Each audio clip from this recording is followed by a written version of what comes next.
Don Giovanni et Sganarelle où je suis ravie de vous accueillir. Enfin, je devrais plutôt dire Nathanaël et Daniel. Bon, vous êtes des familiers d'Artémis, vous êtes aussi des familiers de Jean-Pierre Lanfranc. Je crois que toi, Nathanaël, ça remonte à il y a quelques années en arrière quand même, hein, déjà. La première collaboration avec Jean-Pierre. Et on était déjà grands partenaires dans Lorenzaccio. À l'époque. Et il y avait aussi le Pagnol, la trilogie. Oh, c'était il y a une quinzaine d'années quand même. Oui, on peut dire ça. Lorenzaccio, déjà la langue corse dans la création. Déjà un morceau.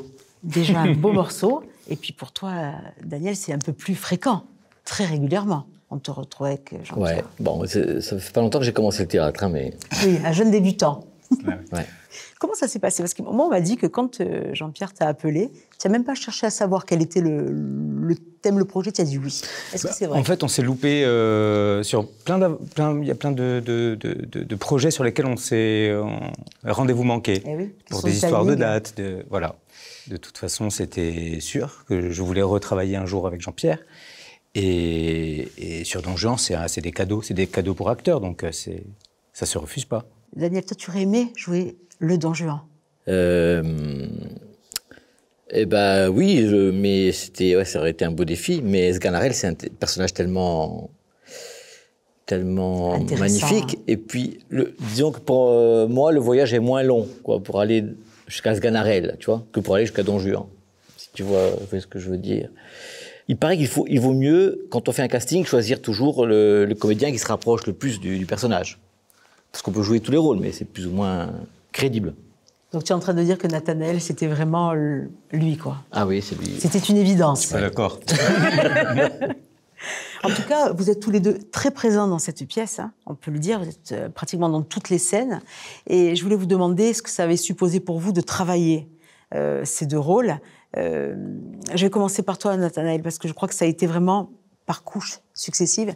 Parce que souvent, quand on a un rôle, il faut se mettre dans le contexte. Mais pour toi, ça a été un travail encore plus important. Ça a été un travail surtout déjà avec la langue. C'est ça. J'ai dû passer, je pense, peut-être le double de temps dans l'apprentissage du texte. Parce que pour toi, c'est fluide, pour toi, c'est naturel. Pour moi, c'est la langue corse, ça me demande un effort, énorme. Je la parle pas au quotidien. J'essaie d'y venir, mais c'est pas encore fluide et c'est pas encore possible pour moi d'improviser en langue corse. Et puis il y a plus de textes aussi. Comment, hein? Je suis pas sûr, on doit être. C'est deux textes bien forts, quoi, que vous avez tous les deux, bien longs d'ailleurs. En même temps, donc il y a le texte, il y a la force du texte. Il y a le jet d'acteur, il y a le travail avec le décor, qui a un rôle hyper important dans cette pièce. Il y a une chorégraphie, il y a des scènes de combat.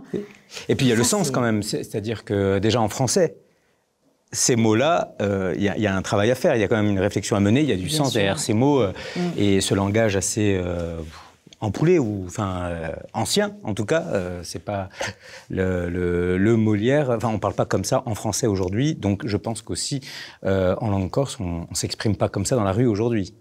Donc il a fallu forcément réfléchir à ce qu'on raconte, au sens, et après rajouter la langue corse par-dessus, oui. Et deux univers, parce que d'un côté un valet, de l'autre son maître, donc deux niveaux de langue aussi différents. Oui, c'est vrai. Deux univers, tu es plus proche du peuple.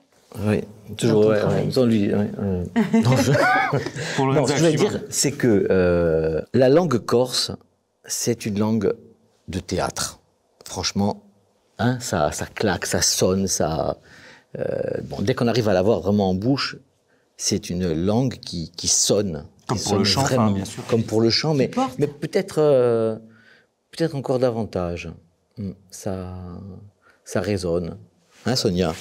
Alors justement, Sonia Moretti, elle avait fait un travail assez remarquable par rapport à la traduction, puis elle vous a aidé aussi par rapport à la prononciation. Je sais qu'elle est exigeante dans le travail, mais en même temps, elle vous accompagne il faut mettre avec les mains beaucoup de comme ça, et dès bienveillance. qu'on fait une faute, elle tape. C'est vrai, elle fait comme ça. Non, on a un outil fantastique, on a un enregistrement quand même pour nous accompagner dans l'apprentissage. à mon niveau, c'est nécessaire. J'ai besoin de ça. Et puis, j'ai besoin de l'oublier aussi. Voilà, c'est ça. Il y a une période où il faut que je m'immerge avec la voix de Sogne en tête. Et puis après, il faut que j'arrive à l'oublier.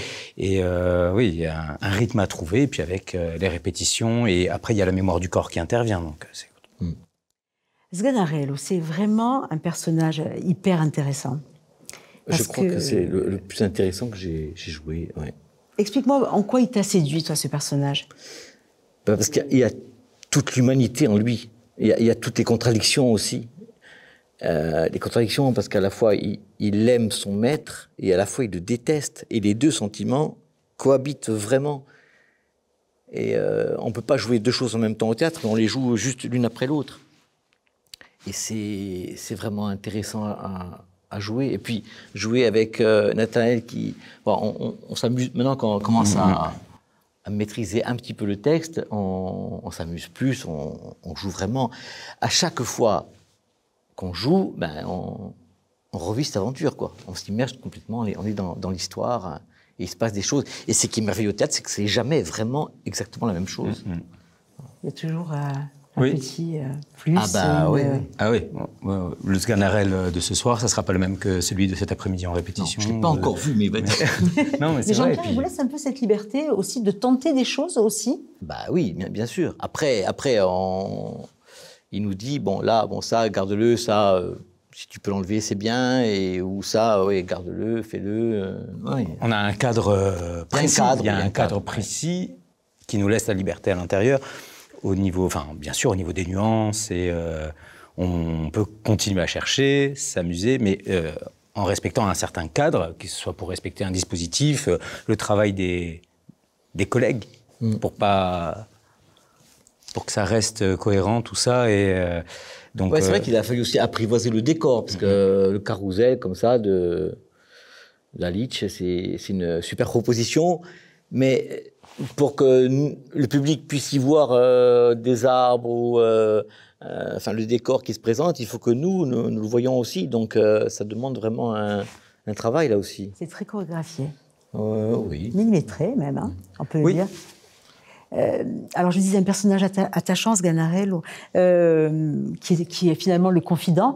Mais ce qui est surprenant aussi dans cette création, c'est que je trouve qu'on découvre le Don Juan qu'on a déformé au fil des années et des siècles, qui est devenu aujourd'hui dans notre vision des choses un simple coureur de jupons, alors que là on retrouve la vraie dimension de ce Don Juan, qui est un passionné, qui est un homme libre et qui est en combat permanent aussi contre lui-même pour être finalement dans la droite lignée qu'il s'est fixée. Il veut rester celui qu'il a décidé d'être, un homme libre. Oui. Libre d'aimer qui il veut, quand il veut, de refuser... Ben oui, parce qu'on est plein d'a priori, que ce soit quand on fait nos études en tant que comédien au conservatoire, ou après tout ce qu'on voit, ce qu'on lit, ce qu'on entend de Don Juan, et on part avec énormément on a l'imaginaire vraiment brouillé, et moi j'aime bien, quand je suis comédien, être un petit soldat au service du metteur en scène, donc Jean-Pierre avait une vision assez précise de son Don Juan, et oui, cet homme libre, c'est le libre penseur. Ouais, et puis bon, il y a quand même, tout est dans le texte. C'est là qu'on voit que Molière, c'est vraiment quelqu'un d'exceptionnel. Moi, ce passage de la fin où il dit voilà, maintenant j'ai décidé d'être hypocrite. On dit farce encore. Farce. Quand on réfléchit, c'est extraordinaire. Voilà, c'est le défaut. C'est un défaut qui va passer parce que tout le monde est comme ça. Tout le monde est hypocrite, je vais faire comme ça. Maintenant, c'est la modernité de cette pièce aussi, c'est que ça nous renvoie à notre propre image, à notre propre image.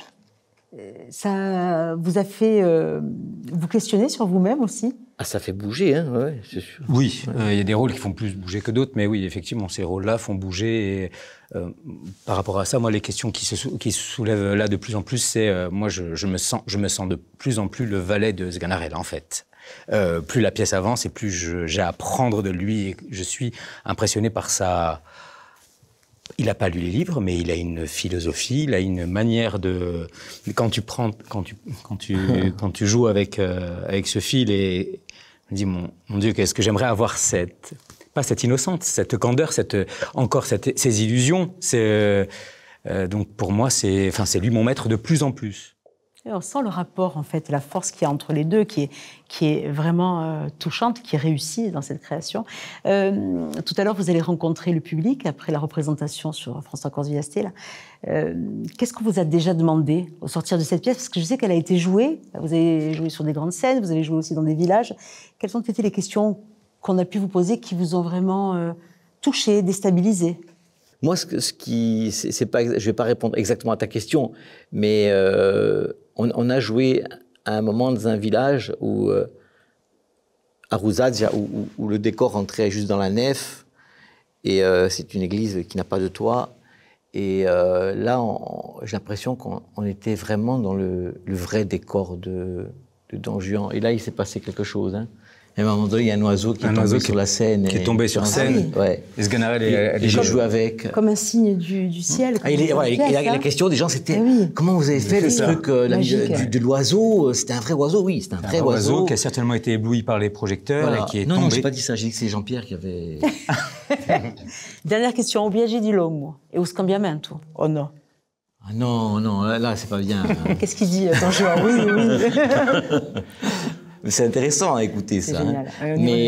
Mais ça peut être une leçon, c'est-à-dire que oui, on peut changer en étant le même. Voilà, c'est pour ça qu'il y a des couples, c'est exceptionnel, mais il y a des couples qui durent. Hein. C'est des gens qui arrivent à se renouveler. Parce qu'on dit, c'est vrai, oh moi je t'aime depuis toujours. Non, c'est pas vrai. Tu n'aimes pas depuis toujours. Ça bouge, ça change. Ça change. Hein. Voilà. Oui, parce que le changement, il peut être à l'intérieur du couple, bien sûr. Merci à tous les deux. En tout cas, vivement qu'on voit cette pièce sur François Corziliasté et qu'on se retrouve après pour le débat avec le public. Merci à vous. J'ai hâte. Merci. Merci Merci beaucoup. Merci à vous.